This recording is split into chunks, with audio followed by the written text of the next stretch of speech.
მამუკა ხაზარაძეს პროკურატურაში იბარებენ საბაბი მოწმის სტატუსით გამოკითხვა, თუმცა ლელოს ლიდერი დარწმუნებულია, რომ ივანიშვილს დაქვემდებარებულ უწყებას მიღებული აქვს მისი დაკავების დაკვეთა. პროცესი მას შემდეგ დაიძრა, რაც ხაზარაძემ პარლამენტის საგამოძიებო კომისიაში მისვლაზე უარი თქვა და თია წულუკიანმა საფრთხებულ უწყებას მიმართა. ლელოს ლიდერი ამბობს, რომ არ მივა არალეგიტიმურ პარლამენტში, თუმცა შეუძლია მივიდეს მურუსიძის სასამართლოშიც კი. ხაზარაძის ბედს, როგორც ჩანს, მალე ბადრი ჯაფარიძე და ყველა ის პირი გაიზიარებს, ვინც წულუკიანის კომისიის ხდომაზე არ მიდის. ასეთი იყო მაგალითად ირაკლი ოქრუაშვილიც, ის დღეს იყო დაბარებული კომისიაზე, კანონის მიხედვით ეს უარი პოლიტიკოსებს შესაძლოა 1 წლიან პატიმრობად ან ჯარიმად დაუჯდეთ. ხდომაზე კითხვებზე პასუხის გასაცემად მივიდა გრიგოლ ვაშაძე და პაატა დავითაია. ჩვენ მათი გამოკითხვის დეტალებს მივუბრუნდებით, მანამდე კი ბოლო ცნობებით გვიერთდება სალომე ლაბაძე. ის სულ ცოტა ხნის წინ სვამდა შეკითხვებს თეა წულუკიანთან. სალომე გისმენთ.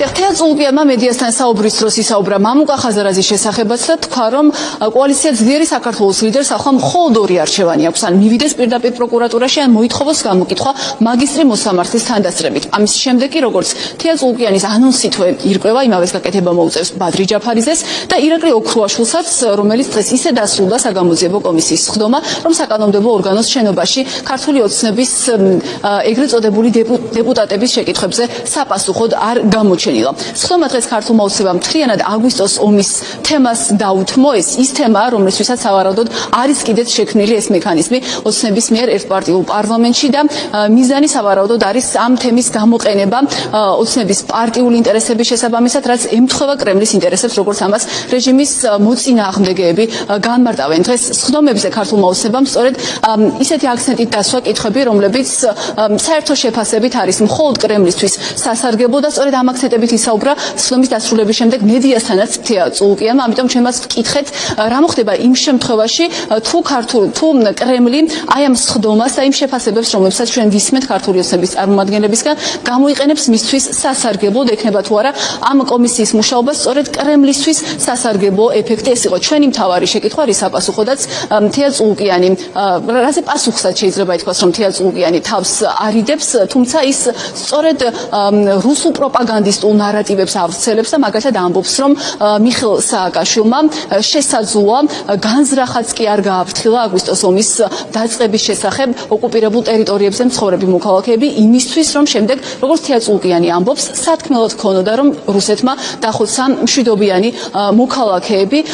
თეა წულუკიანი, როგორც უკვე გითხარით, აღნიშნავს, რომ ასე საუბრის საშუალებას მას აძლევს ის ჩვენებები, რომლებიც მოისმინა დღის განმავლობაში და ამის გათვალისწინებით წულუკიანი არ გამორიცხავს არც იმას, რომ საქმე გასცდეს პოლიტიკურ შეფასებას და მივიდეს უკვე კონკრეტული პირებისთვის სამართლებრივი პასუხისმგებლობების დაკისრებამდე. ეს ვისთვის იქნება სასარგებლო? რუსეთის ინტერესების შესაბამისი არ იქნება ის, რომ თქვენ იტყვით, რომ აი ქართული მხარის წარმომადგენლებს შორის აგვისტოს ომი უნდა გახდეს აი ამა და ამ პირის პასუხისმგებლობის საკითხი. კიდევ ერთხელ შეგახსენებთ, რომ ის რეჟიმი, რომლის საქმიანობასაც ჩვენი კომისია სწავლობს, რუსეთის წინააღმდეგ ან არ იბრძოდა, ან იბრძოდა ისე, რომ გაწირავდა ხოლმე საკუთარ ჯარისკაცს, რასაც კომისია აკეთებს. ეს არის არა სამართლებრივი პირველ რიგში, არამედ პირველ რიგში პოლიტიკური შეფასება, ვისთან მქონდა ჩვენ საქმე. სააკაშვილი და მისი ამსონები, რომელთაგან ერთ-ერთი ბატონი ირაკლი ოქრუაშვილი დღეს არ გამოცხადდა სხდომაზე და ბევრი კითხვა მასთან, რომელზეც პასუხის გაცემაზე ის უარს აცხადებს, ხომარ მოქმედებდნენ ვიღაცის ან რაღაცის ზეწოლის ქვეშ. ეს შესაძლოა ყოფილიყო ერთი სახელმწიფო, შესაძლოა ყოფილიყო ორი სახელმწიფო, შესაძლოა ყოფილიყო არაერთი სახელმწიფო ან სახელმწიფოთა ჯგუფი.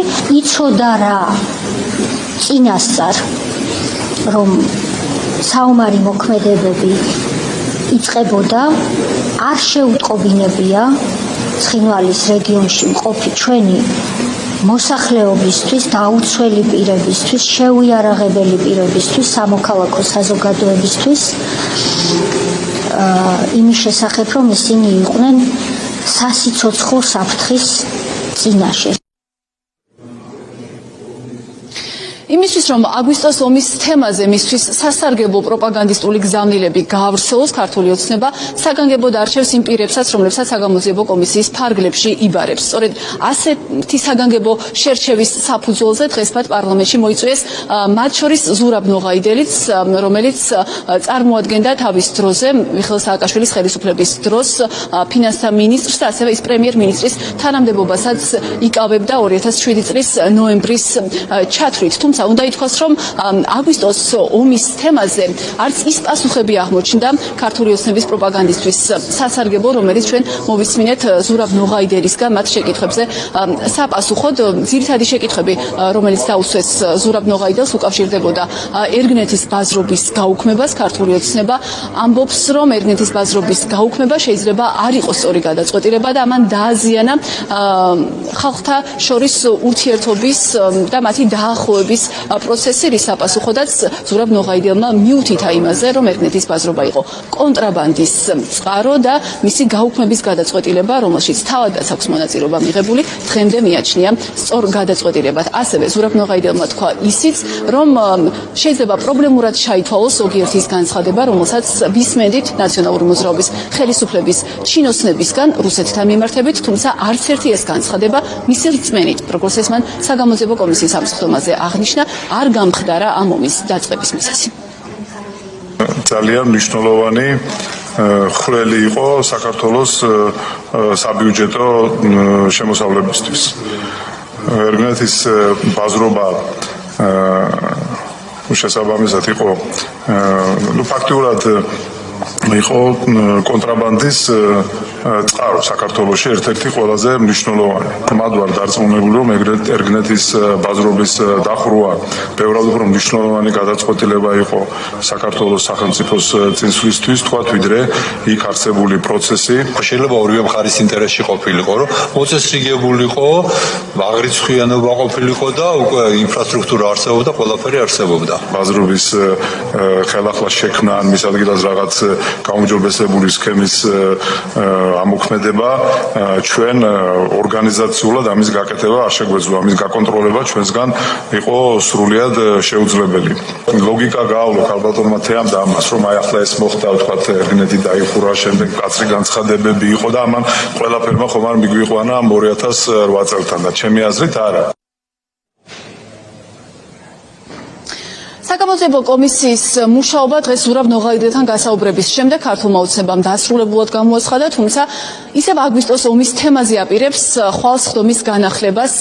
თეა წულუკიანი, როგორც მან დღეს მედიასთან აღნიშნა კომენტარში, გეგმავს, რომ ხვალსხდომაზე უკვე მოიწვიოს სამხედრო პირები, მათ შორის მან ზაზა გოგავა და მამუკა ყურაშვილიც ახსენა და ახლა საინტერესო ისაა, დაეთანხმებიან თუ არა ისინიც ქართული ოცნების მოთხოვნას პარლამენტის შენობაში მისვლის და საგამოძიებო კომისიის კითხვებზე პასუხების გაცემის შესახებ. ასეთი გადაწყვეტილება, როგორც უკვე გითხარით, დღეს არ მიიღო ირაკლი ოქრუაშვილმა, ის არ გამოცხადდა პარლამენტის შენობაში, რის გამოც სავარაუდოდ მამუკა ხაზარაძის და შემდეგ უკვე ბადრი ჯაფარიძის მსგავსად მის საქმესაც ქართული ოცნება თეა წულუკიანი გადასცემს პროკურატურას და მის წინააღმდეგაც მოითხოვს გიორგი გაბიტაშვილის უწყების მიერ შესაბამის რეაგირებას.